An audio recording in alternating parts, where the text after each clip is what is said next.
Empezar a comentar a Enrique y después abrimos para la conversación. Bueno, cuántas anomalías, ¿no? Pero yo agradezco el problema que hubo con el Zoom porque en esta media hora pude pensar qué voy a decir. Así que eso estuvo bueno. Bueno, hola, ¿cómo están? Hay eh, ah, preparar el comentario de hoy me hizo pensar en principio de qué se trata un comentario, ¿no? No lo tenía demasiado claro para mí. Y entonces, esta sesión de seminario de la Cámara del 24 de enero del 68, es como si Lacan hubiera anticipado que iba a haber un comentario en dos reuniones, porque la misma sesión del seminario tiene como dos partes muy distintas. Y esas dos partes muy distintas me hicieron pensar y tomar un sesgo, que es hacer dos comentarios bastante distintos para la primera parte y para la segunda. Ahora les voy a decir por qué. En principio es una sesión que trata de varios temas, algunos que están directamente ligados al psicoanálisis, a la historia del psicoanálisis en Francia y al recorrido de Lacan. Esa es la primera parte de la sesión. Y en la segunda hay algunas referencias bueno, a otros discursos, particularmente al discurso de la guerra, con referencias que no son estrictamente del campo del psicoanálisis. Eso me hizo pensar en hacer dos comentarios de distinto estilo. ¿Por qué? Porque Lacan comienza esta sesión diciendo que va a ser una pequeña modificación del pacto, así lo llama, pacto, ¿no? Y anuncia que va a haber algunas reuniones en el curso del seminario que van a ser cerradas o reducidas, le da distintos nombres, ¿no? Y, y anuncia que él presta intercambios, ¿no? Hay una ley de prestación de intercambios, dice. Ustedes, por los asistentes, dan la presencia a cambio de algo que esperan supuestamente, ¿no? De lo que él ofrece, de lo que Lacan ofrece, y dice, ustedes esperan una clase. Bueno, entonces esperan una clase, pero no se trata de eso, ¿no? Una- Hablar en el seminario no es dar una clase. Entonces, ¿cómo comentar la transcripción de una sesión de seminario que no es una clase? ¿No? Porque una clase sería, por lo menos como yo lo entiendo, a diferencia de lo que es un seminario, una clase estaría dentro de un curso, de un programa con referencias, con temas específicos, con bibliografía. Mientras que en el seminario se trata de otra cosa, a mi entender. Entonces, ¿qué sería tomar las sesiones del seminario como clases? Yo estoy trabajando con dos versiones del seminario, una la de Criptos, que es la que en general estuvimos trabajando en estas ocasiones, y en francés en Estaferla. No consulté otras. En Estaferla, cada reunión del seminario se llama séance, o sea, sesión. Y en la versión de Criptos, en la traducción, dice clases. Bueno, ahí ya tenemos una cuestión, digamos, ¿no? ¿Son clases o son sesiones? Entonces, ¿cómo sigue Lacan en relación con esto, ¿no? A lo de la clase? Se pregunta a quién se dirige. Se pregunta a quién se dirige y va a decir que, bueno, este discurso sobre el psicoanálisis se dirige a los psicoanalistas. Parece que va de suyo. Pero inmediatamente dice, hay muchos que no lo son. Hay muchos que no lo son dentro de su auditorio. Ahí aparece uno de los temas de esta sesión del seminario, que es la cuestión del ser, ¿no? Si no lo son, quiere decir que podrían serlo, ser psicoanalistas. Toda una cuestión del ser está puntuada de distintas maneras a lo largo de esta sesión. Entonces dice, hay muchos que no lo son, que se encuentran reunidos acá para escuchar algo. Bien, entonces, escuchar algo supone leer con los oídos, ¿no? Que no es lo mismo que la práctica que estamos teniendo aquí, que es leer con los ojos, si se quiere, la transcripción de las palabras de Lacan. Leer con los oídos supone eh, que está uno allí sin la posibilidad de hacer una escansión que hacemos nosotros cuando leemos la transcripción, ¿no? Pero también, bueno, supongo, podríamos decir, estar ahí supone estar en un recorrido, en una asistencia más o menos continua, que es algo que Lacan va a mencionar, los que están ahí desde el principio, ¿no? Y que están en la época. Estamos en 1968, que no es cualquier año, ¿no? No es cualquier año. No es cualquier situación del psicoanálisis en Francia y no es cualquier situación de la situación política y social de Francia. Después va a hablar, un poco más adelante en esta sesión del seminario, de la diferencia entre escuchar y leer notas, porque Lacan se pregunta, bueno, pero ¿qué pasa? Que aquellos que están acompañando con su presencia al seminario de otros años, justo cuando habla del acto no están, y alguien le dice, bueno, pero hay gente que toma notas, y él dice, no es lo mismo escuchar que leer notas. Es decir, no es lo mismo leer con los oídos que leer con los ojos. Incluso va a haber un lapsus interesante de Lacan en esta sesión que dice que los oídos se le salían de sus órbitas, ¿no? Hay una manera muy particular de decirlo que no sé si es un lapsus o una metáfora, o las dos cosas, ¿no? Cuando leemos con los ojos nosotros estamos leyendo la transcripción y, en mi caso también, en el caso de la mayoría de nosotros, la traducción. O sea que ahí hay ciertos vicios con los que nos vamos a encontrar. Hay varios vicios, sobre todo de traducción en esta versión, criptos, y no sé si hay vicios de transcripción en la versión de esta Ferla, porque no, si bien Patrick Balaz la página que él tenía, bueno, la página sigue estando después de su muerte, están los registros eh, de grabaciones de los seminarios de Lacan, pero no encontré el de este, así que hay ciertos momentos de la trama discursiva que no se pueden, digamos, dilucidar por la escucha. Bueno, entonces, como se trata de un seminario y no de un curso, yo me hago la ficción de que estoy escuchando y que lo que aparecen como referencias, comentarios, alusiones a ciertos textos o autores, eh, voy a hacer eh, como que los estoy escuchando, que no tengo tiempo de cortar la audición e ir a buscar. Esto para la primera parte de esta sesión del seminario. Bueno, en la Cámara decía que la diferencia entre el curso y seminario es una razón de estructura. Por lo menos yo leo así el párrafo que sigue, donde él dice que lo que se da de entrada y al principio, ¿no? En cuanto a la estructura, dice incluso cuando uno tiene la referencia estructural, y hasta sobre todo cuando la tiene, no puede ser dada de entrada. Hay que conquistarla. Eso, Eso, a mi modo de leer, supone que el acto de habla, que es el que Lacan va a insistir en que no es lo mismo escuchar que leer, el acto de habla supone que también para el que habla, las razones de estructura se van conquistando. Es decir, no es lo mismo, no es la misma trama discursiva del principio del seminario que en el recorrido y que en el final. Esto es, en general, en los seminarios de Lacan nos encontramos con que se producen efectos en la propia habla de Lacan, y esos efectos son tomados, como por ejemplo cuando él comete el lapsus lalangue, o cuando equivoca en la corrección de los nudos.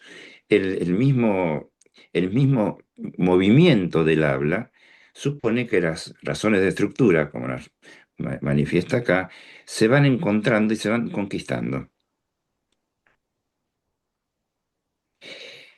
Eh, Cuando él propone inmediatamente el seminario reducido, va a decir cerrado, reducido, eh, él propone ahí que se trata de la posibilidad de tener una charla.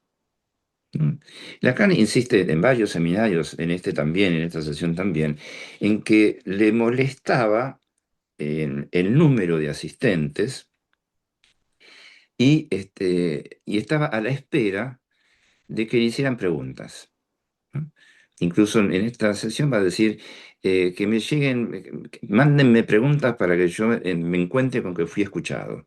¿No? Entonces, las sesiones cerradas o reducidas del seminario tenían por función propiciar la charla y sacar de plano la idea de que lo que Lacan daba eran clases magistrales. Él esperaba otra cosa de la escucha de su decir. Y acá se pregunta cómo convocar a aquellos que irían a asistir a la reunión cerrada, ¿no? Porque dice, no, no estoy seguro que los que se muestren más deseosos sean los más calificados.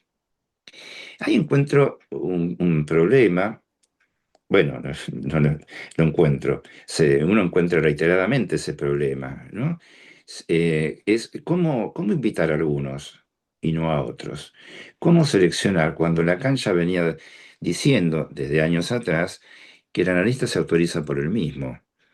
Entonces, seleccionar a algunos, invitar a algunos y a otros no, ¿cómo entra en el juego de las autorizaciones?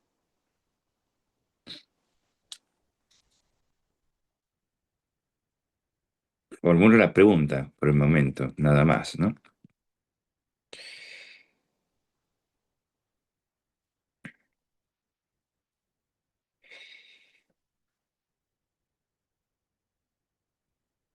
Bueno, entonces para hablar de cómo va a suceder ese seminario cerrado, reducido, dice que, claro, el punto es que tenga que ver con el acto analítico y que esa palabra, acto analítico, tenga algún sentido, tenga algún sentido.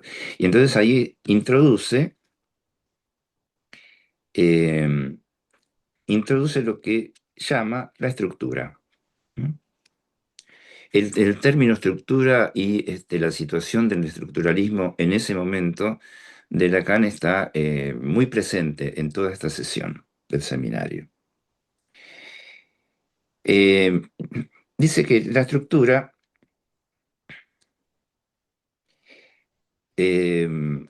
supone que hay blancos, casillas rellenas, algunas superfluamente rellenas, otras desbordantes, desequilibradas, ¿no? Eso es lo que él llama aquí estructura. Que hay algunas cuestiones que están dilucidadas, bien trabajadas, incluso desbordadamente trabajadas, otras que están en blanco, e incluso él dice, hay cosas que no tuve realmente tiempo de considerar y que ni siquiera estoy seguro que consideraré de cerca. Bien, está eso puesto ahí como es una estructura que a diferencia del término clásico de estructuralismo, es una estructura que tiene blancos, fallas, un saber en falta respecto de la estructura. Bueno, y aquí en este momento pasa a hablar de lo que aquí está traducido como facultativos honorables, practicien honorables, practicantes honorables, gente que sabe mucho, que sabe mucho de qué se trata el psicoanálisis y el inconsciente, y, eh, y que dice que hay todo un medio donde está prohibido poner a jugar en su alcance una mala palabra.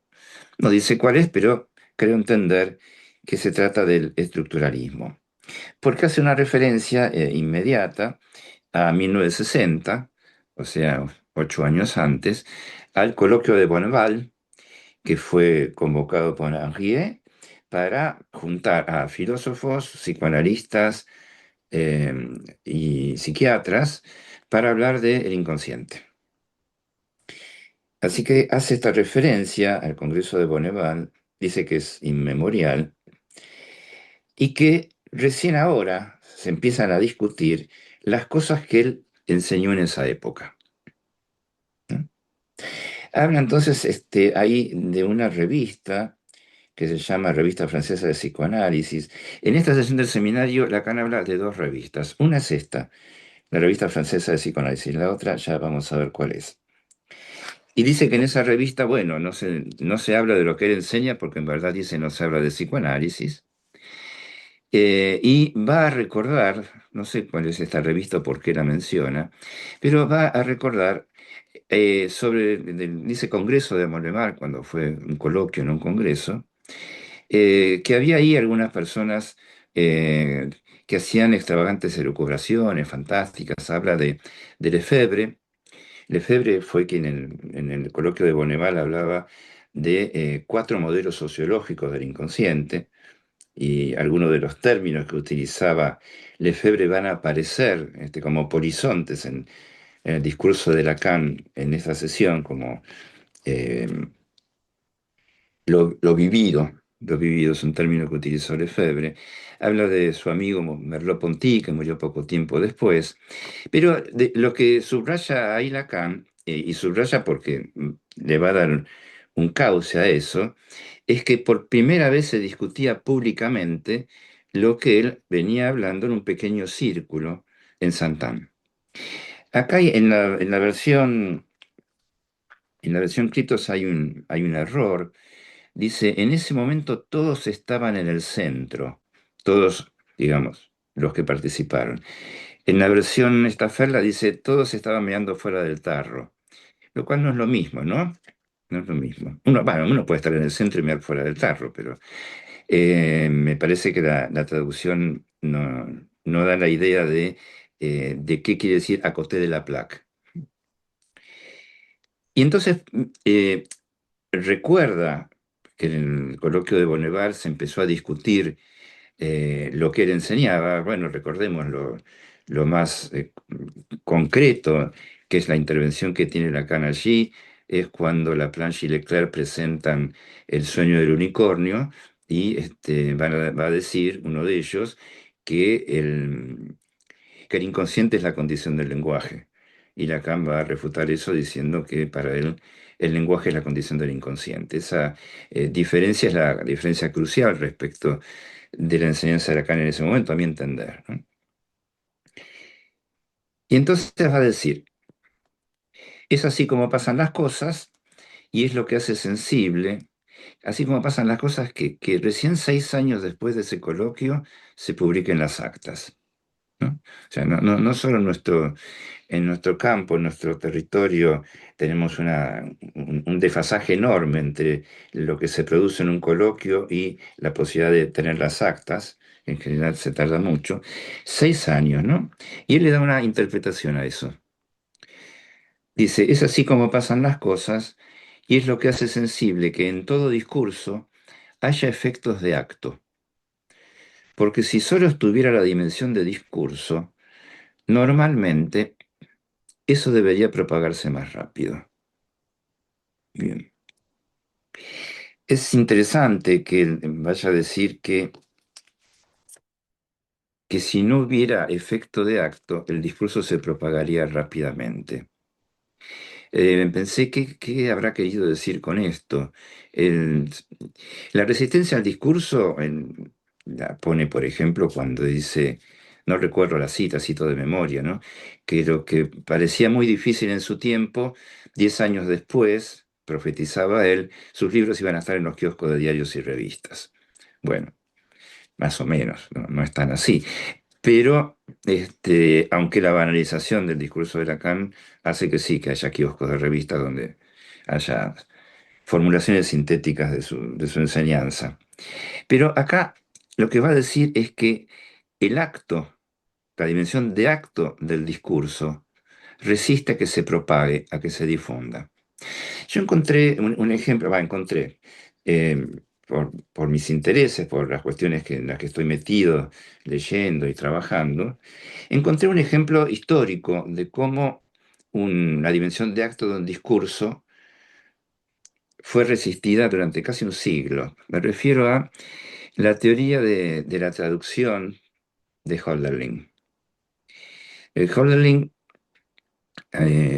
a principios del 1800, finales de 1700, principios de 1800, realiza, por sugerencia y encargo de sus amigos, los intelectuales del romanticismo alemán de ese tiempo, encara la traducción de Antígona y Edipo de Sófocles. Y lo hace de una manera tal que provocó la hilaridad de sus amigos y colegas a tal punto que eh, prácticamente prohibieron que se representen esas tragedias de Sófocles en la traducción de Hölderlin. ¿Por qué? Porque Hölderlin lo que se proponía, y lo explicita concretamente, es corregir el original.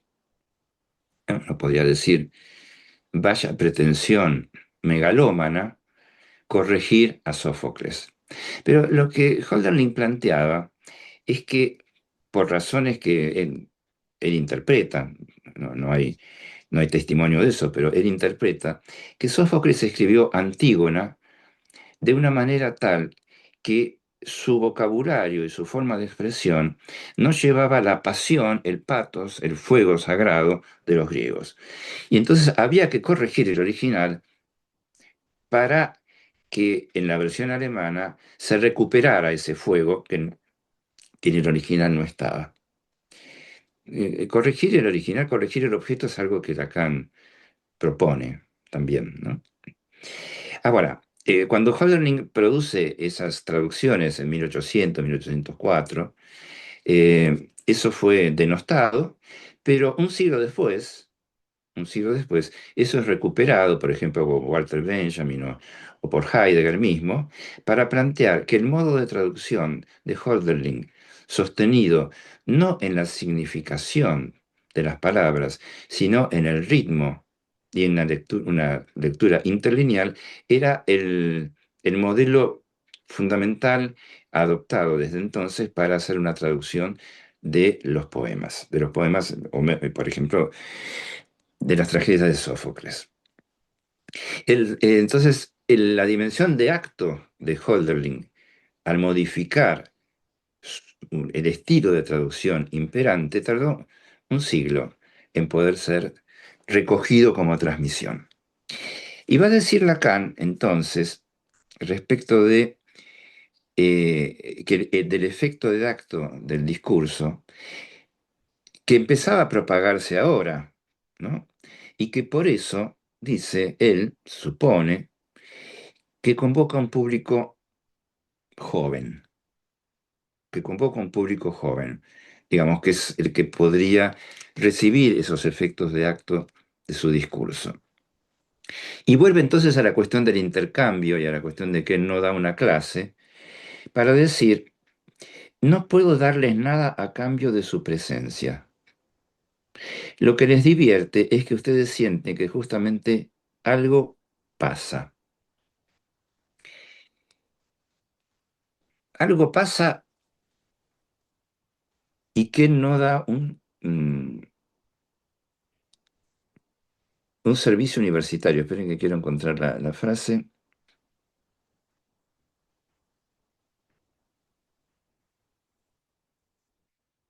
Bueno, por supuesto, cuando uno lo busca, no lo encuentra, ¿no? Pero se trata efectivamente de esto, de que la transmisión en acto de su discurso supone un discurso que no es el universitario. Ahora, pregunto, para que conversemos después, ¿no? Él dice, todo discurso tiene efectos de acto, incluso el universitario. El seminario de los discursos será 2 años después de este, y en el seminario de discursos recordemos que lo que está en el lugar de agente del discurso es el saber, dice él, todo saber. Entonces, el discurso universitario, donde ese saber no es un saber en falta, también tendrá efectos de acto.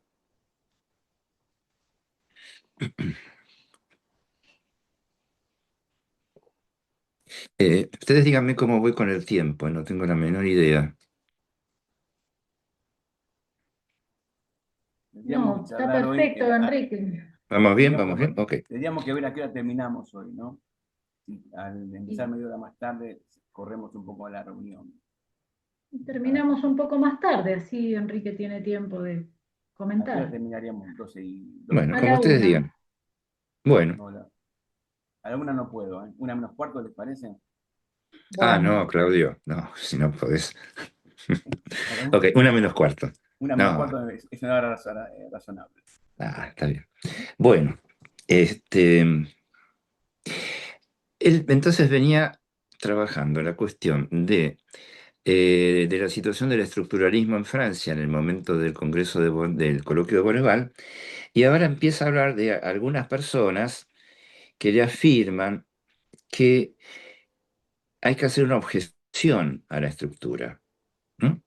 Y que habla de las personas y del ser de la persona, que con el estructuralismo el ser de la persona se resentiría. Entonces, acá vuelve la cuestión del ser, que yo había mencionado, subrayado al principio, esto de los psicoanalistas y los que no lo son. Dice, el ser de la persona del psicoanalista es algo que solo puede percibirse realmente en su localización en la estructura, ¿no? Es decir, él viene trabajando con el cuadrángulo, donde la cuestión del ser es más bien planteada por el lado del no ser, más que del ser, ¿no? Pero va a decir acerca del esquema, que acá lo llama tetraedro, que se presta a multiplicidad de traducciones, ¿no? Con lo cual cabe la pregunta de cómo trabajamos nosotros las versiones que tenemos de estos tetraedros. Porque el, por ejemplo, la el esquema que aparece en la versión Cryptos. No sé cómo están en la versión Py 2 que acaba de salir, no la consulté, pero sí ya mencionamos, han mencionado en las últimas ocasiones que algunos de los esquemas están o incompletos o erróneos. De hecho, el esquema que acá está en la versión Cryptos eh, tiene algunos problemas con la direccionalidad de las flechas porque en la sesión hay una modificación en la dirección de la flecha de la transferencia. Eso no está consignado en la versión Cryptos. Bien, eh, no tengo idea de cómo se han transcripto las escrituras de los tetraedros. No sé si Lacan las escribió en el pizarrón, si alguien las copió, si están bien copiadas o no, pero hay en esta sesión del seminario una operación que Lacan va a hacer, en un ratito la vamos a comentar, que entiendo que es un lapsus de Lacan, sino un error, respecto del tema de girar el tetraedro. Pero bueno, por el momento va a decir que o no pienso, que está arriba a la izquierda, en el sitio de la alineación. Acá también hay un vicio de traducción que es traducir place por lugar, cuando place es sitio y no lugar, ¿no? No sé si quieren después conversamos un poco por qué me interesa esta diferencia. Adelanto, place es del Andererplatz es la otra escena, pero es el otro sitio. No es lo mismo el sitio real que el lugar simbólico, ¿no? Bueno, ese sitio del o no pienso no es un sitio reservado al analista, dice, ¿eh? No es un sitio reservado al analista, sino que el analista revela la necesidad de ese sitio al que debiera ir el paciente devenido analizante, ¿no? A esa alienación, ¿no? Eh, ¿Por qué a ese lugar? Él va a decir, poquito más adelante, va a decir, bueno, es que ese no pienso, hay que revelar la necesidad de ese no pienso para alguien que solo se ocupa de los pensamientos.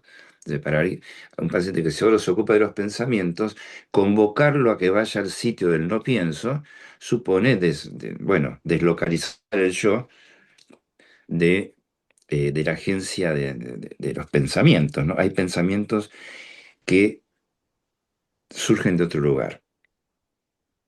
Eh, y plantea, habla de cierto vocabulario que va a hablar de la resistencia del paciente.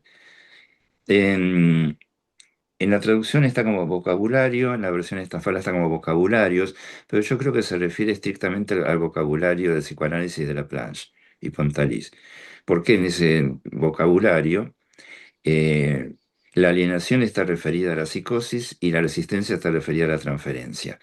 Y acá va a plantear Lacan que lo que resiste no es la transferencia, no hay una resistencia en la transferencia ni la resistencia del analizante o del paciente, sino que lo que resiste es el discurso. Y el discurso, precisamente en la medida de la elección de la que se trata. Cabría la pregunta, yo no tengo muy en claro qué quiere decir que el discurso resiste. Por ahí lo podemos conversar después. Va a decir, bueno, que si el analizante renuncia a la posición del no pienso, va a ser arrastrado, tirado hacia el otro polo de la elección posible, que es el no soy.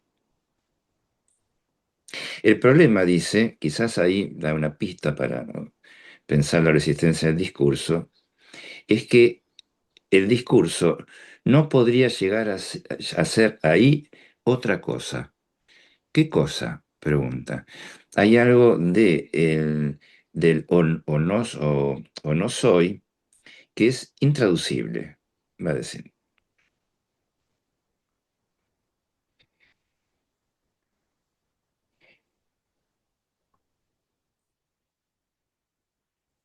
Bien.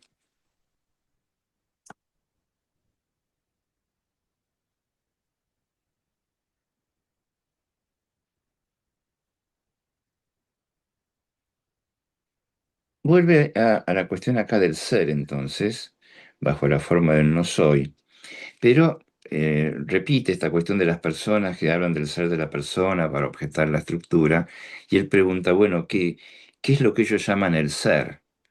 Está bien, ya sabemos nosotros desde la dirección de la cura que se trata del de ser del analista, pero Lacan, quizás porque el discurso corriente es así, habla del ser del analista, habla del ser del analizante, habla de tener un inconsciente, que son todas fórmulas evidentemente imprecisas, ¿no?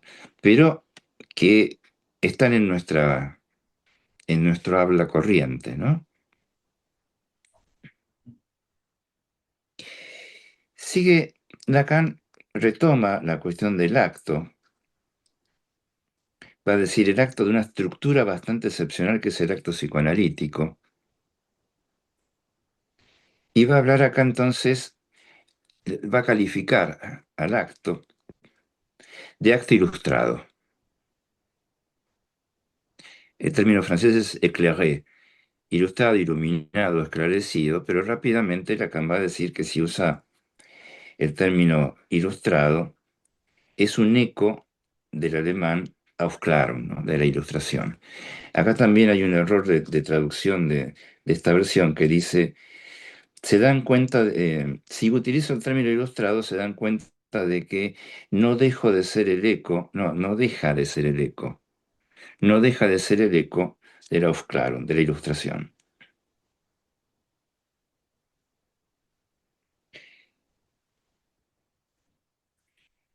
Vuelve, bueno, porque está trabajando, claro, con el o no pienso o no soy, en contraposición a pienso luego existo de Descartes, inicio de la ilustración.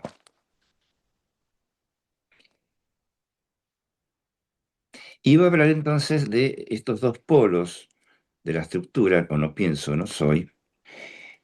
Había dicho que el analista no estaba destinado a ocupar el sitio del o no pienso, eh, porque es el sitio de la resistencia, y va a decir, bueno, pero no le niego el derecho a la resistencia al analista. Aquí va a empezar a introducir la relación entre acto y resistencia, ¿no? No le niego el derecho a la existencia, a la resistencia, perdón. Y no veo por qué el analista sería allí destituido. ¿No? Hay como este, un pasaje que ya lo venía trabajando en otros momentos Lacan, de la resistencia del analizante a la resistencia del analista. Bueno, acá viene un párrafo bastante abigarrado en su, no diría redacción, porque no creo que haya estado redactado, pero en su alocución, que yo quisiera leerlo traduciéndolo directamente del francés, porque hay muchas cuestiones a discernir que en la traducción, al menos con la que trabajé, no están muy claras. Para quienes tengan la versión esta, la de Cryptos, nunca me acuerdo el nombre, Cryptos, eh, está al final de la página 86. No puedes ubicarla en qué página está de ¿Perdón? Paidós, no, ¿no? Entiendo No que en la tengo, no tengo la versión 108, Paidós. Claudio. 108 Si estamos. lo voy siguiendo bien a Enrique, creo que es la 108 de Paidós. Ahí, bueno, Ah, bueno, Enrique, ¿es el párrafo que empieza con lo de los dos polos? ¿El que vas a leer? eh, empieza con la última. Sí, sí, sí. Un poquito, Bueno, sí. en la versión amarillita, está en la página Amar- 74, hacia Abajo de todo. abajo. Amarillenta que ya está gastada, ¿no? la Esta, amarillenta es De la que vos tanto llamás leerla. criptos, ¿sí? ¿Es la que vos llamás claro. criptos? ¿La amarillenta? Creo No, que Cryptos la No, es. parece versión que es otra. No, son dos versiones distintas. Tienen la misma traducción, pero son es, dos ediciones distintas. O sea, es el mismo, la de Criptos que está usando Enrique y esta amarilla tienen el mismo contenido, el la mismo misma texto, traducción. pero no están paginadas igual, que son dos ediciones distintas. Entonces, en Criptos es la 86, en la amarilla es la 74. Y en Paidós, La 108. 108. 108. ¿Y cómo comienza el párrafo? La última vez definí. Sí. Todo de la Dale. 108. Sí, sí, ahí está. Dice, si definí y articulé dos ¿Está? polos. Eso. ahí está. Les voy a leer cómo leo yo la versión en francés y así constatamos qué diferencias hay en las otras. La última vez entonces, esos dos polos que definí y articulé de la posición del psicoanalista. Por lo tanto, yo no rehúso para nada el derecho a él mismo, el psicoanalista, a la resistencia. Y tampoco veo por qué el psicoanalista sería allí destituido. No, para ese psicoanalista, en tanto que él instaura el acto Acá hay una psicoanalítico, diferencia fuerte, Enrique, a ver, porque no dice destituido, dice no vemos por qué se privaría al psicoanalista de tal derecho. Es muy fuerte la diferencia, ¿no? Habría que ver el francés como lo dice, ¿no? No tengo acá esta co- frase a eh, mano, ¿no? por lo tanto, yo es rehusar, no le rehuso para nada el derecho. Je ne lui refuse pas du tout le droit. Sí. El siguiente, no vemos por qué. Y je, je ne vois pas pourquoi le psychanalyste en serait destitué. No veo por qué el psicoanalista sería destituido de allí. Destituido de allí. ¿Ahí cómo está, Claudio? En ¿Por la, qué se privaría al psicoanalista de tal derecho? Tiene sentido, ¿no? Respecto a lo que en viene la diciendo. versión amarillenta está traducida esa frase que acaba de leer Enrique. De esa manera. Como destituido, ¿no? Paidós se la saltea esto de que el analista, por qué el analista sería destituido. Bueno, acá se privaría al Bueno, psicoanalista de tal derecho. Bueno, Bueno, adelante, ok. Enrique. A ver. Para ese psicoanalista, en tanto que él instaura el acto psicoanalítico, es decir, que él da su garantía a la transferencia, es decir, al sujeto supuesto saber, cuando toda su ventaja, la única que él tiene sobre el sujeto psicoanalizante, es decir, hay dos sujetos, ¿no? Ahora vamos a ver. Es saber por experiencia qué es lo que hay, qué es lo que le pasa al sujeto supuesto saber. Es decir, de aquello que para él, y por tanto, está supuesto haber atravesado la experiencia psicoanalítica de una manera, por lo menos que yo pueda decir, sin entrar más lejos en debates doctrinarios, que él debe estar de una manera, digamos, un poco más profunda que la de las curas. Él debe saber qué hay con el sujeto supuesto saber, ¿no? Eh, un poco más a fondo de las curas. ¿Hay muchas diferencias en Paidós? Exhaustiva en vez de fondo. No, no habría mucha diferencia. No, Bueno, ahí no, está eh, colocado al revés, pero no hay mucha diferencia. bueno, Eh, ok. Acá un punto que quería señalar también para que conversemos. Acá Lacan hace una diferencia que él había hecho caer en otro momento. Él decía, todo análisis es didáctico. Entonces, ¿por qué diferenciar lo que se llama el análisis del analista de las curas convencionales? Acá hay un punto que podríamos conversar, sobre todo por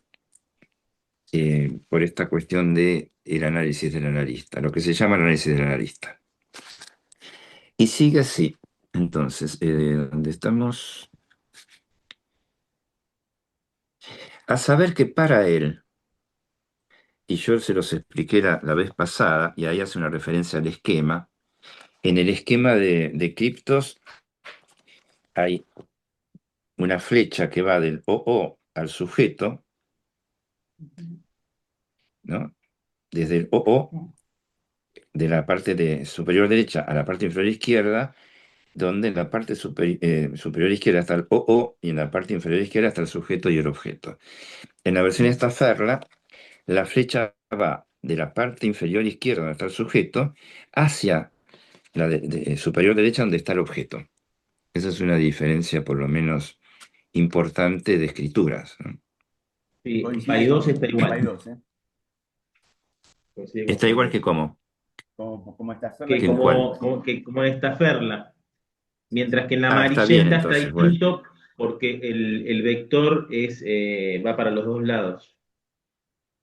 Ok, ok. Entonces, como se los expliqué la vez pasada, porque es acá que viene el sujeto supuesto saber.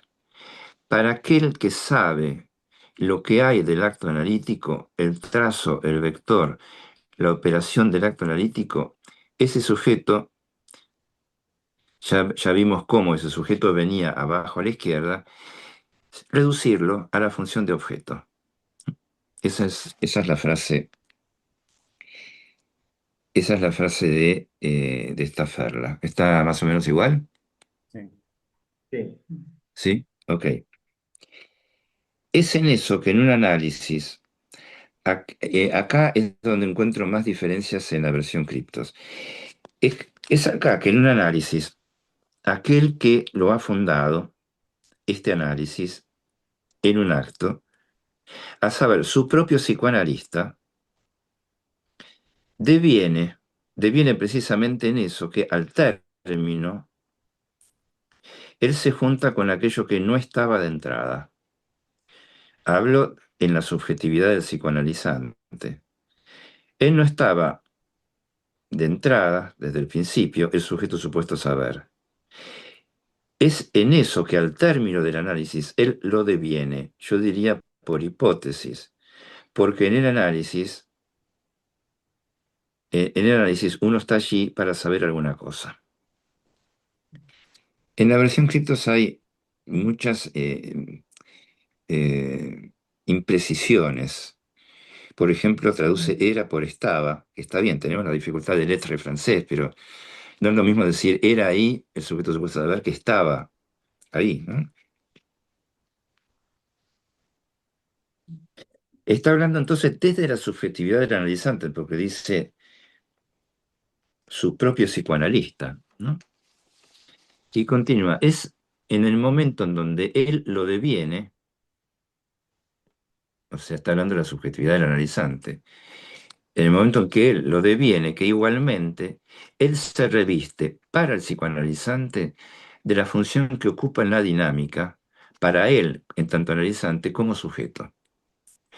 Me parece que es una de las formulaciones más complicadas, pero donde creo que él está hablando del pasaje de analizante a analista de este modo, algo que deviene al fin del análisis y dice, vuelvo al texto, él se reviste para el psicoanalizante de la función que ocupa en la dinámica, para él, psicoanalizante, como sujeto, se reviste de que del objeto A.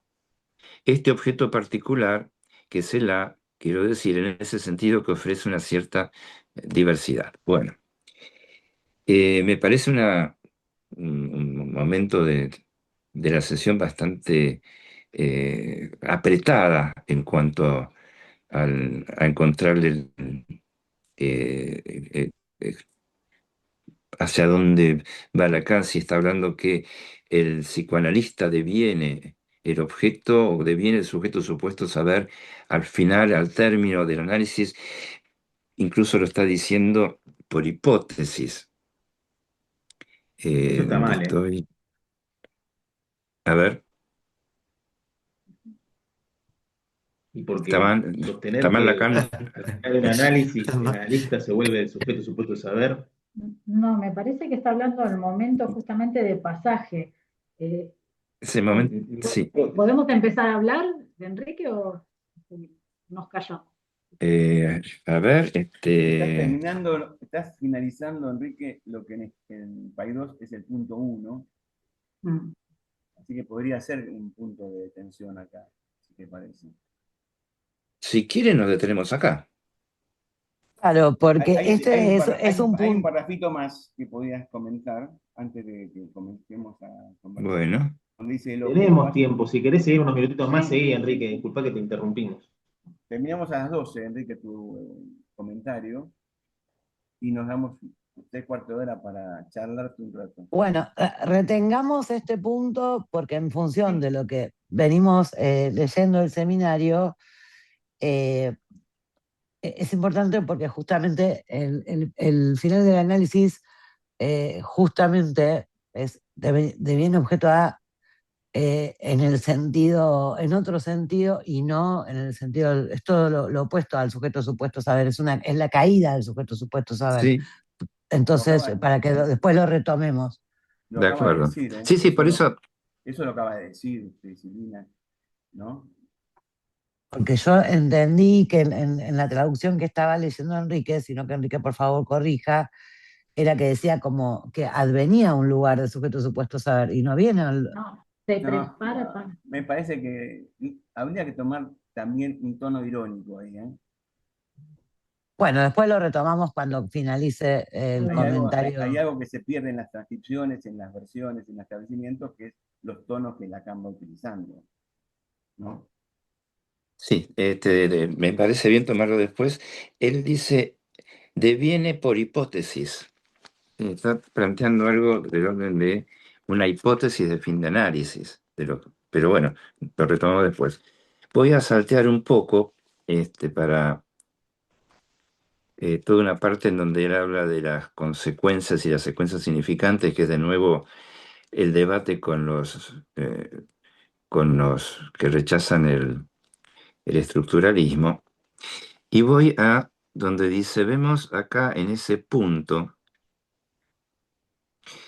eh, alrededor de lo que está suspendido, lo que yo llamo la resistencia del psicoanalista. Me interesa que trabajemos esta, la resistencia del psicoanalista. Dice, se manifiesta acá, en que él rechaza el acto, ¿no? Refusa, la refuse, él rechaza el acto, se niega al acto. Me decir que es original para el Estatuto de Función Analítica que se trate justamente de que él rechace el acto, se niega al acto, pero va a decir que el paciente, acá lo dice así, ¿no? El analista es aquel que está envuelto en una zona que sería llamado frecuentemente por el paciente, una intervención en tanto que acto. Y va a hablar de dos intervenciones, que serían en tanto que acto, que una sería tomar partido, estar del lado de su paciente, por relación a un prójimo o a cualquier cosa que sea otra, otro con minúscula, ¿no? O incluso algo del orden del acto, que sería la aprobación, o del contrario, el consejo. Eso es lo que está en lo que la estructura del análisis deja en blanco, si se puede decir. Y quería llegar a este punto porque es la segunda revista acá la que Lacan propone que leamos, cuando dice que es precisamente por eso que yo puse sobre la misma diagonal, que tenemos un anticipo de Lacan sobre el nombre de la revista, la cuestión de la diagonal, y que creo que lo que está diciendo Lacan acá es un error. Vamos a ver, dice, la diagonal misma, si yo digo que hace imagen, porque es bien entendido que se pasa por esta línea, la diagonal, no tiene más derecho a llamarse diagonal que lo que pasa sobre las otras. Es suficiente derrotar el tetraedro para hacer líneas horizontales o verticales, pero por razones de imaginación es más cómodo representarlas así. No hace falta dejarse tomar por esto, no hay nada más diagonal en la transferencia que en la alineación, y tampoco en lo que se llama la operación verdad. Es por eso que el acto queda en blanco, ¿no? Bien, y, y la otra cuestión, ahora voy con lo de la rotación, habla del hacer psicoanalizante, ¿no? Hay un cambio de términos. Acá no habla de la tarea analizante, habla del hacer analizante, que abre a la segunda parte de esta sesión del seminario, la cuestión del acto y el hacer, que es una referencia estricta a Hegel. Pero lo que me interesaba es ponernos a conversar a ver qué les parece a ustedes, porque la diagonal no se define por si es vertical, horizontal u oblicua. La diagonal, por lo menos la definición canónica de diagonal, es una línea que une dos vértices de un poliedro, dos vértices dos ángulos que no son consecutivos. Por más que lo demos vuelta, que lo giremos, que lo pongamos horizontal o vertical, la relación de esa línea que une dos vértices que no son consecutivos es lo que se llama diagonal. Pero no sé, lo pongo a consideración para que lo conversemos. Así que bueno, me llamo silencio ahora.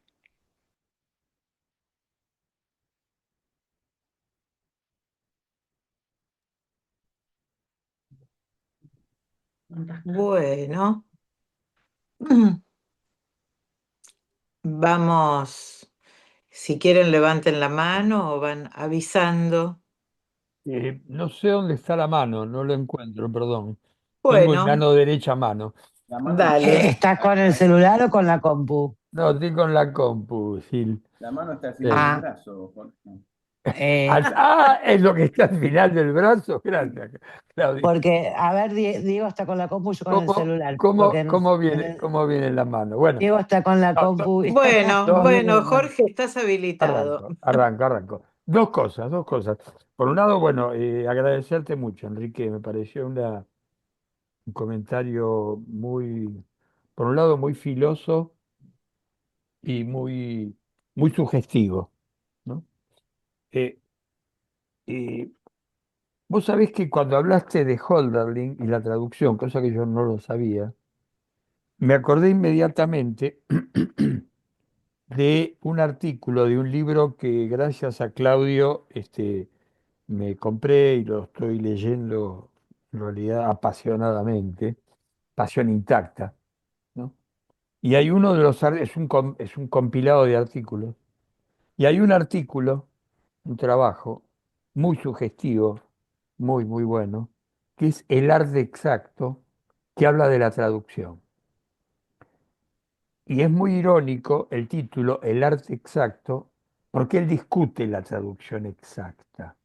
Él estaría absolutamente en resonancia, me parece que sin decirlo, en realidad me parece, ahora que te escuché a vos hablando de Holderlin, lo voy a volver a leer, ¿Qué pero él libro es habla de ese, Jorge? el libro es Pasión Intacta, que Claudio Ah, de lo Steiner. comentó en una reunión de los jueves. Sí, sí.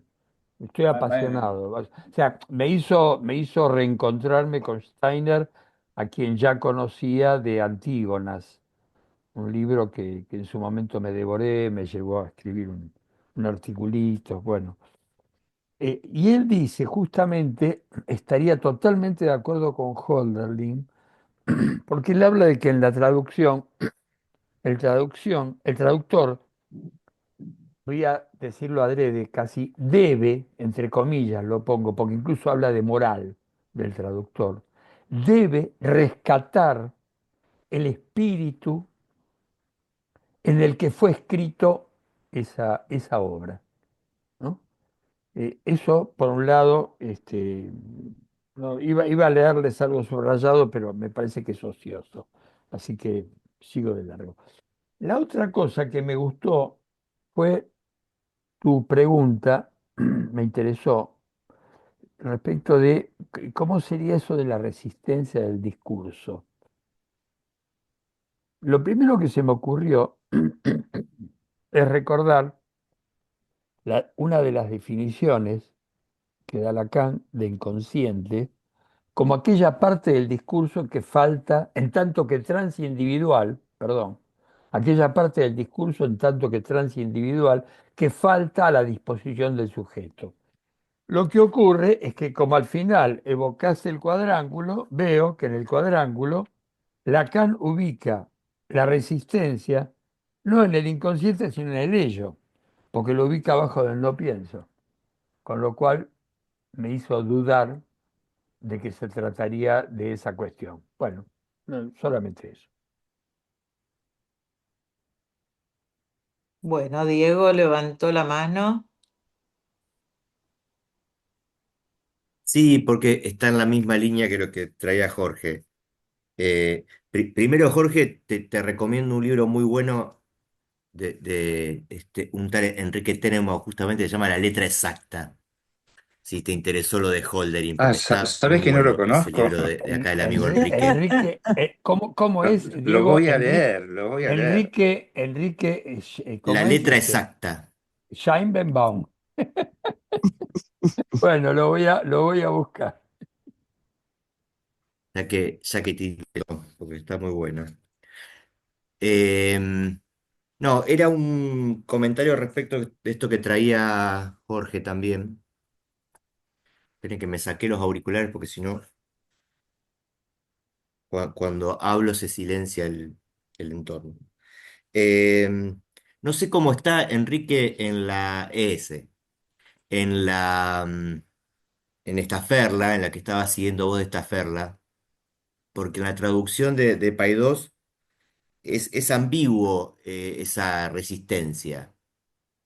No, a mí no me queda claro qué es lo que se resiste, digamos, si se resiste, si el discurso es lo que resiste, ¿no? Habría una resistencia del discurso en el sentido de que el discurso resistiría algo, o el discurso es lo resistido. En la traducción de Paidós a mí me resulta ambiguo. Primero porque aparte está el se resiste. Te lo leo como está acá, Enrique, y vos me decís cómo lo entendiste ahí leyéndolo en francés. Pero acá dice, página 107 para los que tienen la de Paidós, dice, se resiste.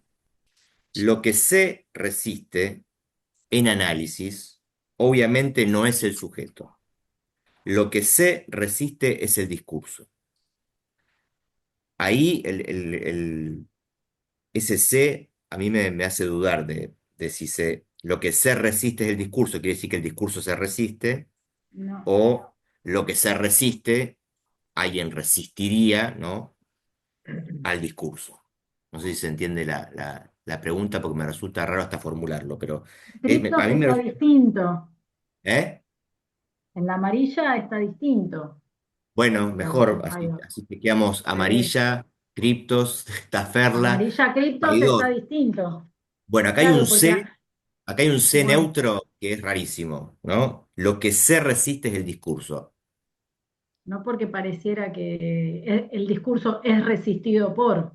Exacto, Eh, exacto. eh, Está esa ambivalencia, también está el otro sentido, ¿no? Lo que se resiste es el discurso mm. podría ser, pero acá queda abierta una ambivalencia en Paidós que haría pensar, y Claudio está haciendo la mano así como loco, que Bueno, Desesperado, el discurso podría desesperado. ser lo sí, resistido. Por eso quiero chequear ahí versiones, porque me quedó esa duda al leerla. Eso nomás.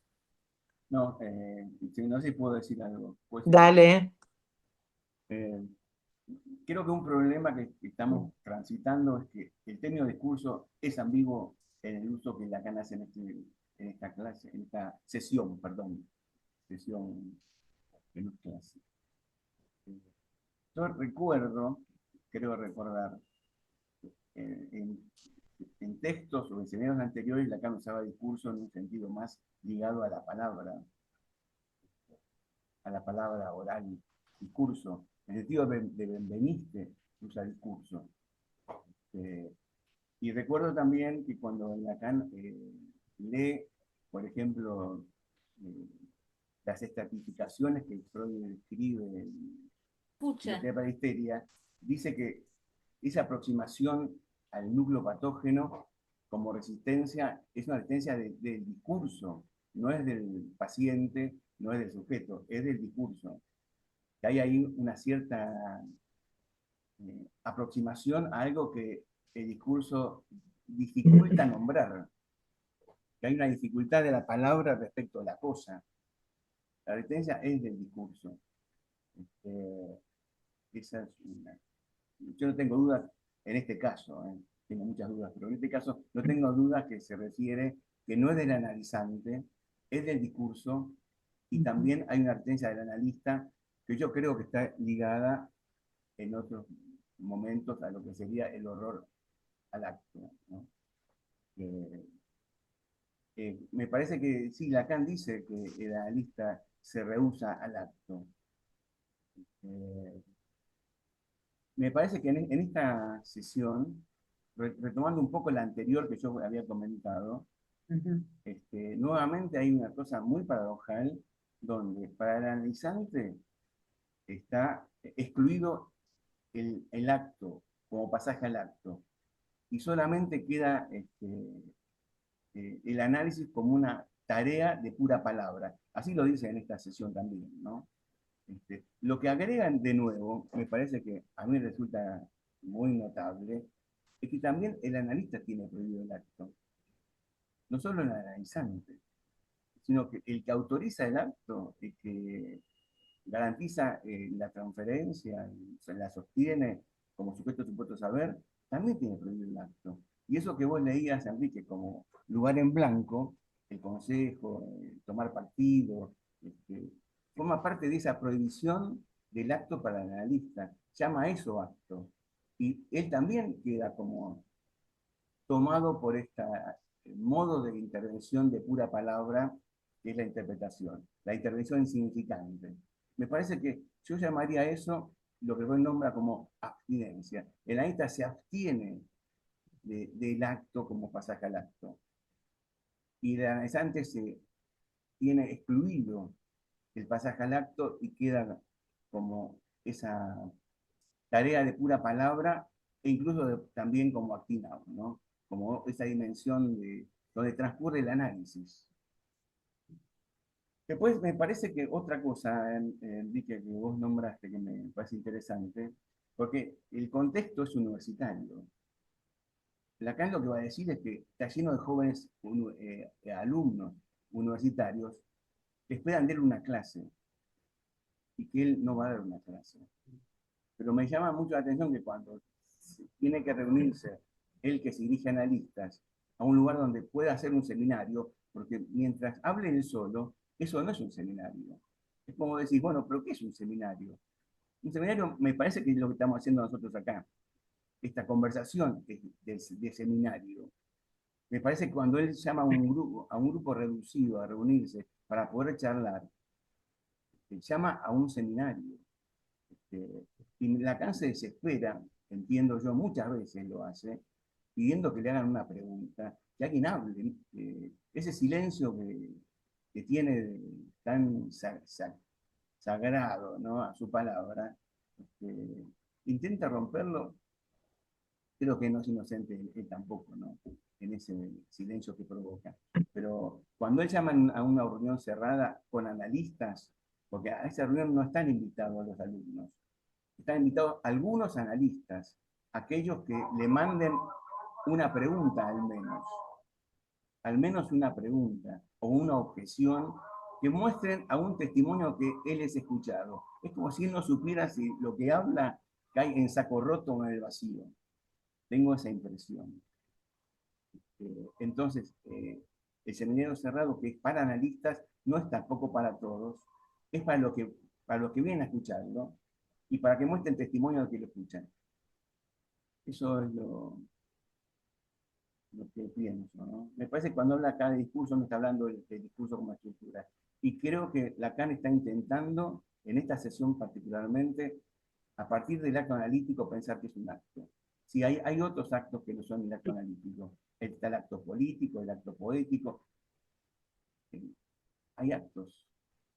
Y intenta Lacan dar con la estructura. Y una cosa que decías, Enrique, que también, por último, hay que hablar mucho, conquistar la estructura, quiere decir conquistar la escritura, me parece a mí. Lo que de la escritura es posible por la escritura. En este caso, por el esquema de Klein, que es lo que a él le permite pensar la estructura del arte. Ya en el seminario 18 había planteado que muchas palabras, va a plantear después, esto es anterior, pero muchas palabras para llegar a, no sé, al grafo.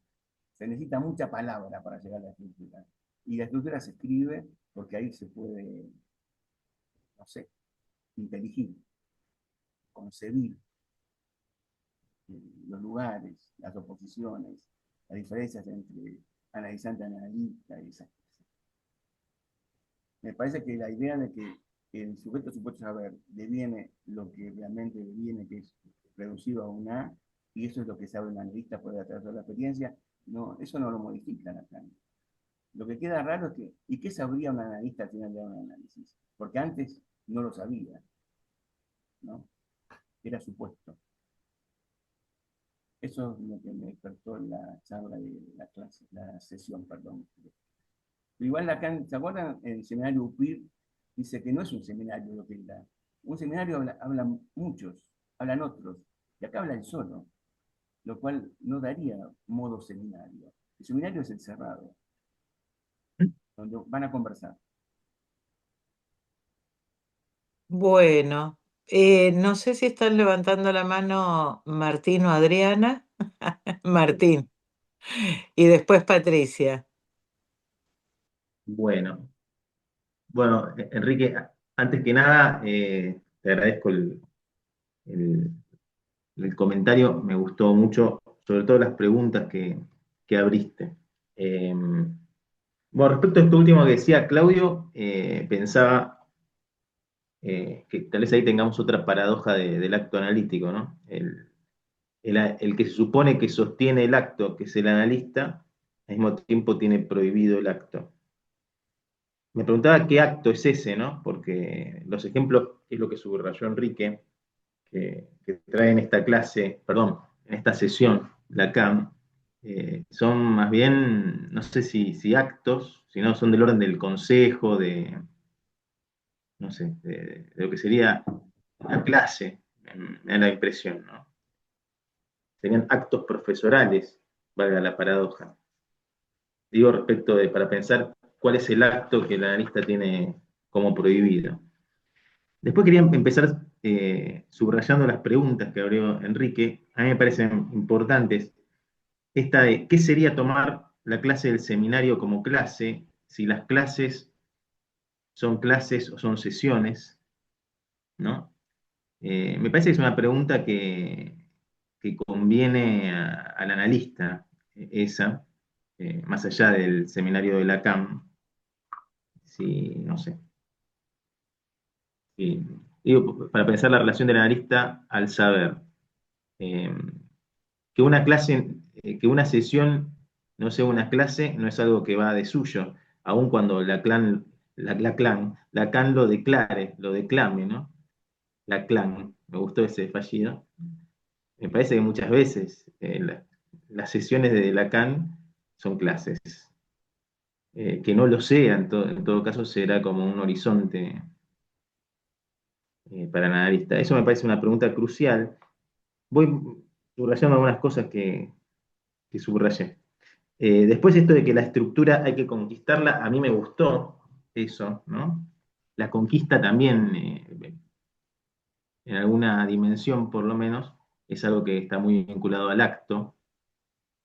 Pensaba en el acto de Julio César, ¿no? No sé. Y también pensaba que la estructura ahí en cuestión es la estructura del significante. Eh, Había algo que a Ritbo, se lo escuché varias veces, decir esto de que el significante es una operación de segundo grado. Eh, bueno, no sé, me parece que eso, al significante en un análisis hay que conquistarlo. Creo que a Diego también se lo escuché esto en las jornadas de la fundación, subrayar algo de eso.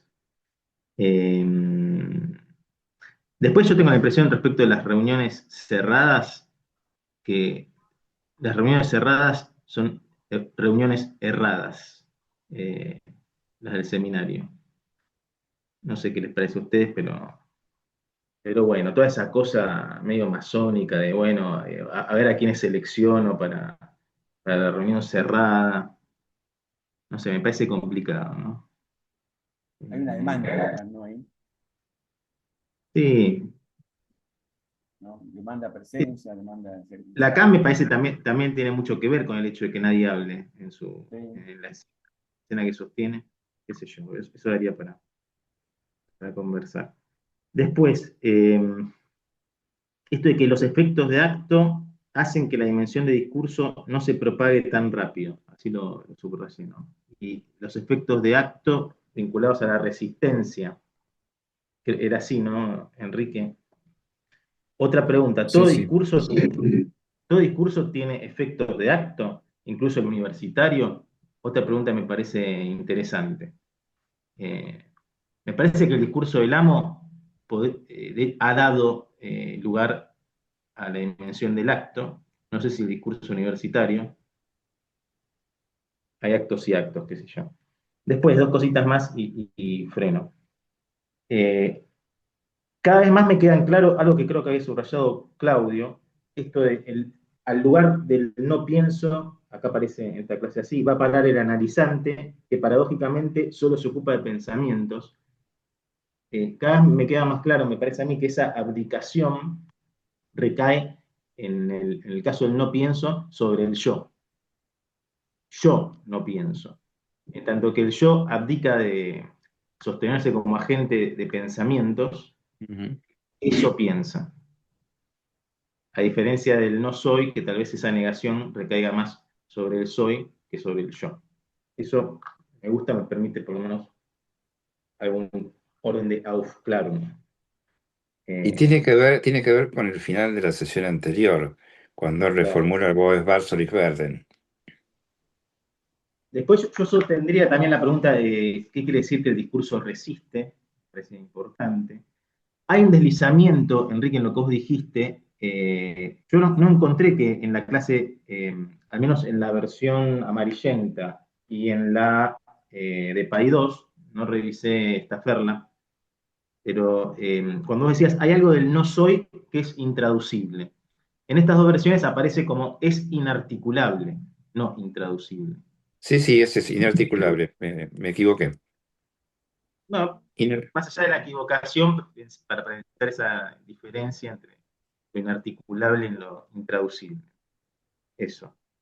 Después, bueno, esto que también me parece un lugar, yo no me había detenido en eso, cuando Lacan dice al final del análisis, el analista llega a ser hipotéticamente el sujeto supuesto saber, bueno, me parece un lugar complicado, yo creo que ni hipotéticamente, pero bueno. Ah, Y por último pensaba esto de la resistencia del psicoanalista es que él rechaza el acto. Eso me permitía retomar algo de lo anterior. Pensaba que si él rechaza el acto, entonces no hay efectos de acto, ¿no? Es decir, no hay análisis. Y por lo tanto, no hay resistencia del discurso. Tiendo a vincular, al menos en esta clase, lo que Lacan llama la resistencia del discurso a los efectos de acto.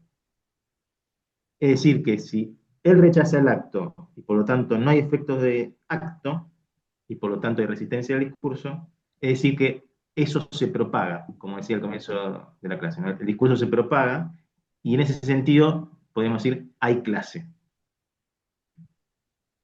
¿no? El discurso se propaga. Bueno, hasta ahí estoy. Bueno, están Patricia y se agregó nuevamente Diego, me parece.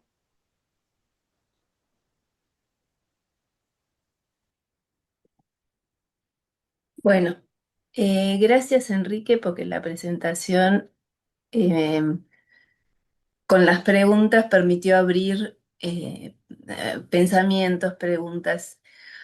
Entre ellas, cuando vos decías la estructura se conquista, recordaba un artículo tuyo de cuando hablaba sobre en la niñez la estructura significante se conquista.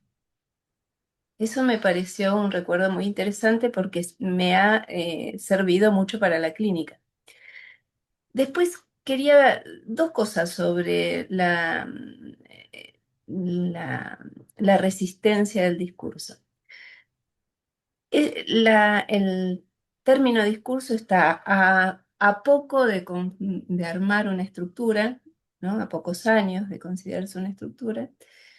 Y vos inmediatamente que armabas esta pregunta decías, en la jerga analítica seguimos diciendo el paciente, el ser, la ontología, el tener un inconsciente, y muchas veces tenemos que cuidarnos de esas expresiones, como si esa fuera una mostración de la resistencia del discurso.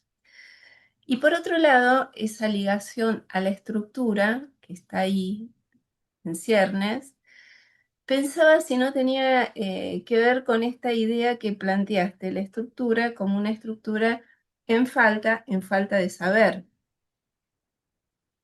Y ese punto, hacerlo resistencial. No cubre todo, la falta está en esa estructura discursiva.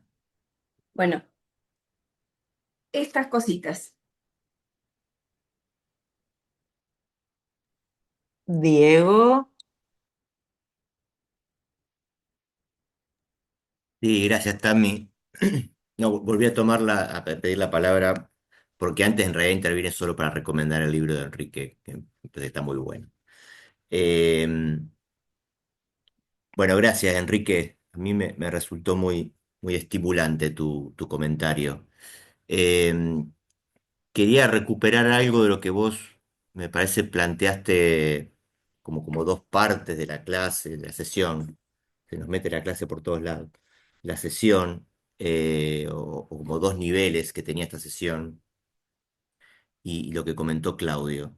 Eh, Porque está el tema de esta preocupación insistente de Lacan por si está siendo escuchado, y el dispositivo que propone acá una vez más, ¿no? Ya lo viene haciéndolo, los seminarios cerrados.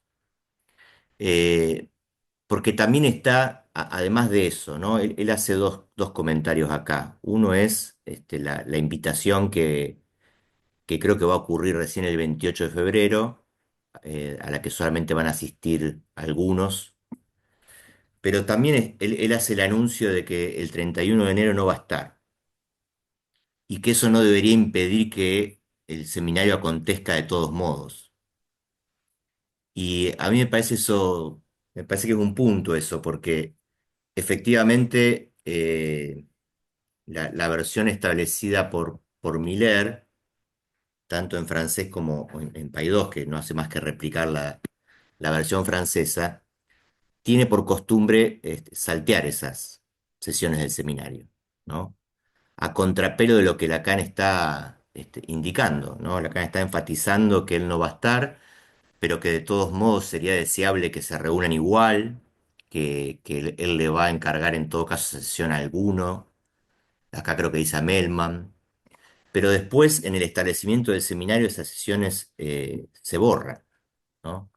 Lo cual dice mucho de cómo se está concibiendo el seminario para los que lo establecen. Y, y me acordé que Clément Rosset, un filósofo francés, da un testimonio en este librito que se llama en aquellos tiempos. En realidad es una edición que tiene de un lado en aquellos tiempos, que es el texto de Rosset, y del otro lado en estos tiempos, que es la respuesta de Alouche a Rosset. Clement Rosset cuenta, ¿no?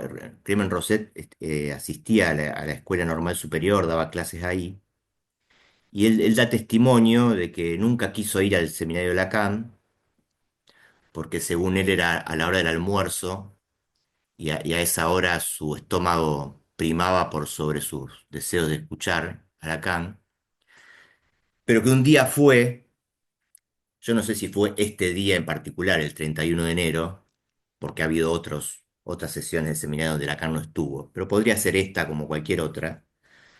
Entonces dice Clement Rosset en este librito, siempre pudo más el apetito, salvo un solo día en que el interés del espíritu encontró la forma de imponerse a los intereses de mi estómago. Y así pues, uno de esos miércoles, me presenté a la hora mencionada en la sala de conferencias de la escuela, y para mi sorpresa encontré que la sala no estaba repleta, sino a la mitad de su cupo. También había algo extraño en la manera de comportarse del auditorio. Cada quien estaba tranquilamente leyendo su periódico, consultando sus notas, tratando de resolver un problema de ajedrez o un crucigrama. Daba la impresión de que todos esperaban algo, pero a la vez parecían resignados a no esperar nada.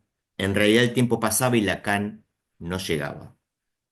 Opté por preguntarle a una vecina que estaba tejiendo un suéter si la hora y el lugar donde debería hablar Lacan eran correctos.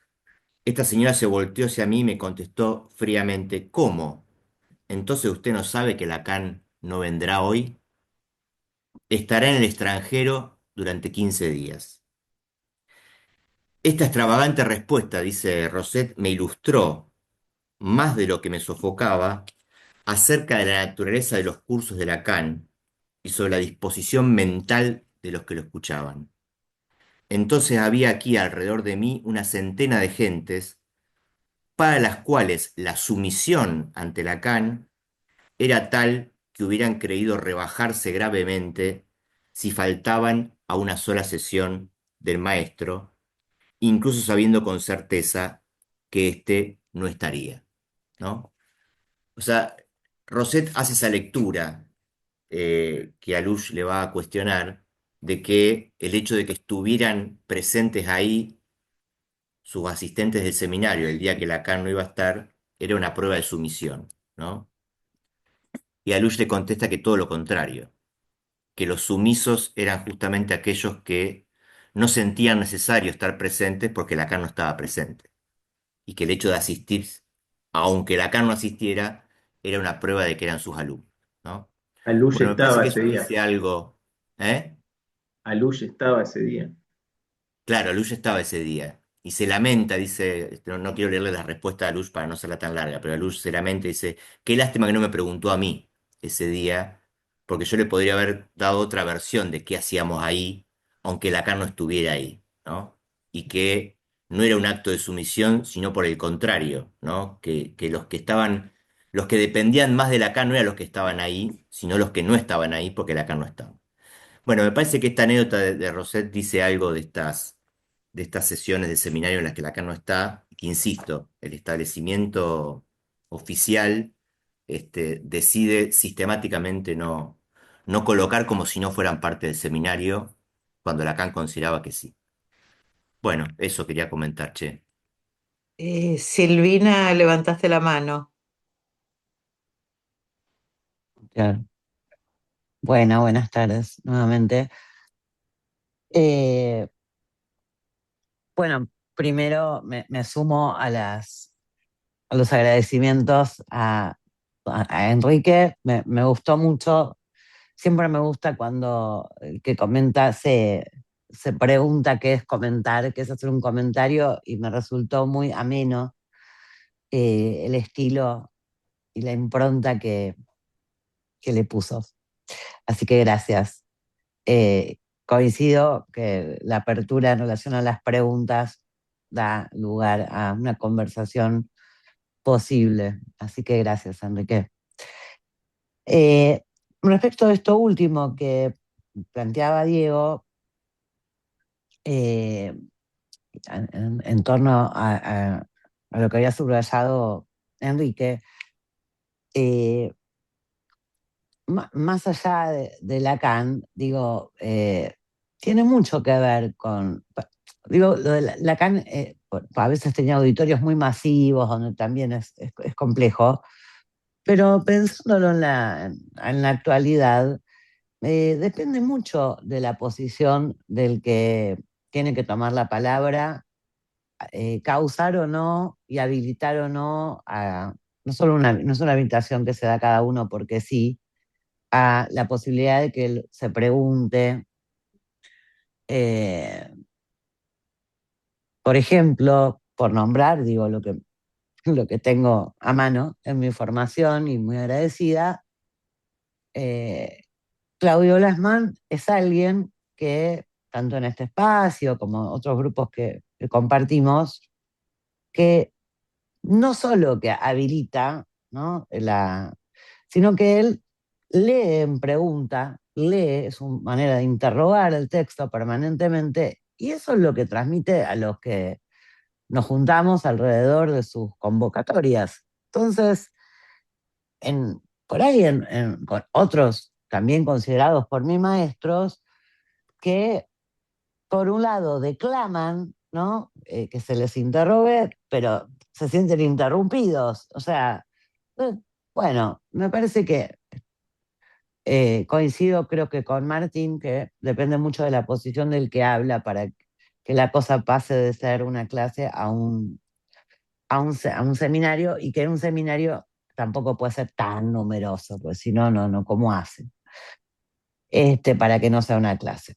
Eso por un lado. Respecto del punto en que me había parecido interesante también, que traía Enrique como una de las preguntas, entiendo lo que dice Claudio respecto de la ironía.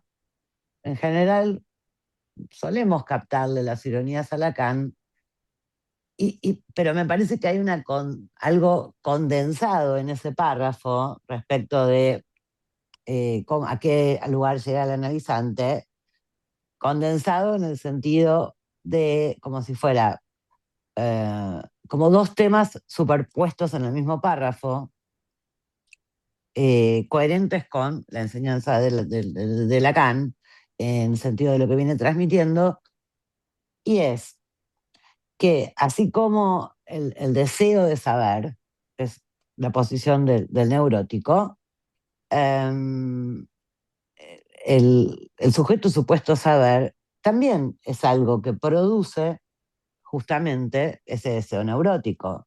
Entonces, que hacia el final del análisis, la caída del sujeto supuesto saber no es que ni siquiera queda, no se trata de la caída del sujeto supuesto saber encarnado en el analista, sino para el propio analizante. Y es ahí cuando adviene este lugar del objeto A, que podrá ocupar luego como causa, si se dedicara al análisis, en el sentido de que ya está advertido del agujero de saber, como decía Patri, eh, que hace a la estructura, y no está esa ilusión de un sujeto supuesto saber que podría dar cuenta de lo que no hay para dar cuenta. Eso. Bueno, por ahora dejo acá. Muchas gracias, ¿eh? Gracias, Silvina. Nos quedan unos minutos, simplemente para una cuestión de ver las distintas versiones y cómo proponen. En la que figura en la cantera freudiana, a cada sesión del seminario le ponen lección. Ricardo Rodríguez Ponte pone directamente seminario y la fecha de la reunión. Eh, la versión autorizada de Paidós, en relación a Miller, a mí me parece siempre un tropiezo bastante interesante porque hace pensar que estos seminarios terminan siendo libros, porque cuando citan la contratapa a Lacan, cuando en algunos ya está poniendo de su cosecha propia, pero por ejemplo en el 17 que hoy recordaba Patricia, donde se establecen los discursos, pone capítulo, ¿sí? No pone clase, no pone sesión, no pone lección, ni seminario, pone capítulo.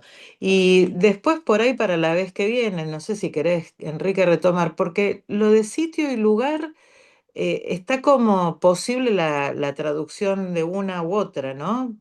Simplemente eso, pero porque lo subrayaste. No sé si había alguien más. No, yo quería decir algo Dale, que Claudio. me interesa. Una diferencia interesante es que ahí donde hay intervenciones, que acá prácticamente no las hay, ahí donde Paidós pone respuestas al final de alguna sesión. Taferla ponía discusiones.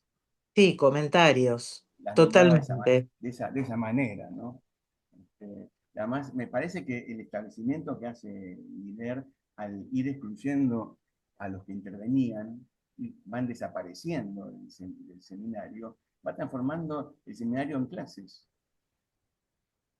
Y uno se quedó pegado a eso, pero uno lee los primeros seminarios y ve que aparece Manoni, Leclerc, Piero Lanier, bueno, analistas, ¿no? Que van interviniendo a lo largo del seminario, que a medida que va avanzando el seminario van desapareciendo esas intervenciones. Acá prácticamente no hay ninguna, excepto la del seminario cerrado, donde me acuerdo que Guattari interroga a los presentes diciendo, parecen débiles mentales, no podemos trabajar nada sin Lacan, no podemos decir nada.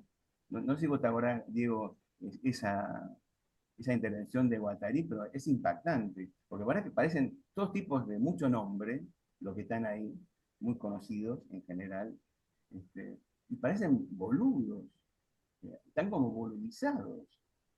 Y no sé si no tiene que ver con lo que este filósofo que fue a escuchar a Lacan dice, hay un efecto de sometimiento, me parece. Hay efecto, para mí, de lo que Freud decía en Psicología de las Masas sobre el efecto masa como cierta pérdida de capacidad intelectual, y cierta disminución de capacidad intelectual y cierto aumento de lo afectivo, ¿no? En la masa. No sé quién eran más sometidos, si los que faltaron, los que estaban, porque los que estaban tampoco estaban ahí hablando de psicoanálisis, podían estar ahí retomando sin Lacan las discusiones que, bueno, las que había, ¿no? Respecto de lo que Lacan venía diciendo. Había muchas cosas para no entender, para preguntarse, para discutir, ¿no? Pero eso de que estuvieran haciendo crucigramas o tejiendo, es rarísimo, ¿no? ¿Qué hacían ahí? ¿Qué estaban haciendo ahí? Que no estaban hablando en ausencia de Lacan de lo que Lacan venía tratando de plantearles, ¿no? No sé a luz qué hizo, no me acuerdo. Si él tomó la palabra o aprovechando que Lacan no está, bueno, hablemos nosotros un poco de psicoanálisis, del acto analítico. En esta sesión, antes no lo había leído así, ¿no? Me llama la atención cómo Lacan insiste en ir más allá del acto analítico, hablar del acto, ¿no? La estructura del acto analítico podría dar cuenta de lo que es un acto político, un acto en el sentido de Hegel, del amo y el esclavo, no sé. Y respecto de lo que decía Martín, si dar consejo es un acto, el sentido de los actos de palabra lo es. Porque si yo te doy un consejo, te lo doy. Es un consejo. Si te hago una pregunta es una pregunta y es un acto. No describe algo. Si te digo que te vayas, o te vas o te quedás, pero es un acto de palabra, ¿no?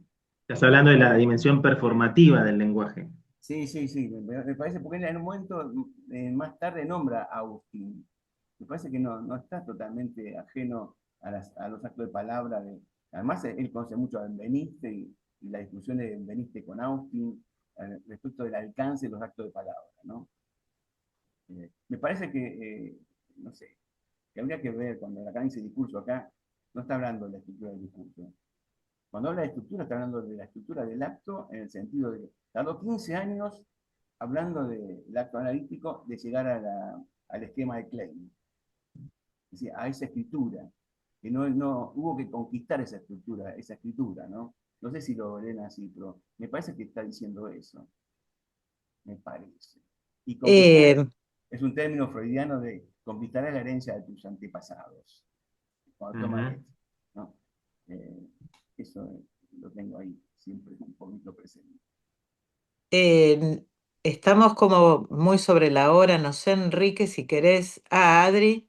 No, lo dejo para la próxima, es sobre este párrafo sobre el debe saber y el sujeto supuesto saber. Lo retomamos la próxima, prefiero darle la palabra a Enrique y ya ir cerrando, que mucha gente se...